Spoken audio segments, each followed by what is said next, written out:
তা বাংলাদেশের যমুনা নদীতে দ্বিতীয় যদি সেতু হয় সেটি পরিস্থিতি হতে হবে, কোথাও সেতু নির্মাণ করতে দিব না। গাইবান্ধার পকেট আমাদের হাতে, পলাশবাড়িতে বসবো, উত্তরাঞ্চলের শরীর জেলা থেকে বসিয়ে ছেড়ে দিব, জায়গা চলাচল করতে পারবে না কোথাও।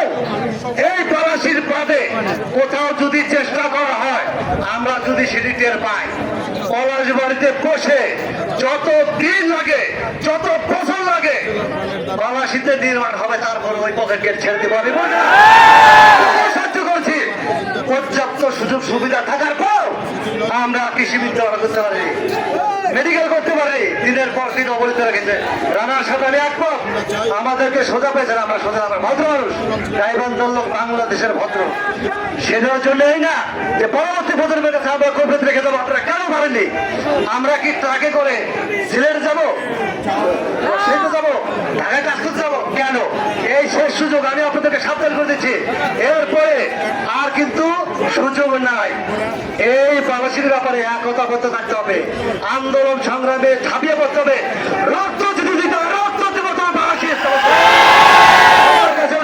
কেউ বসে থাকবেন না।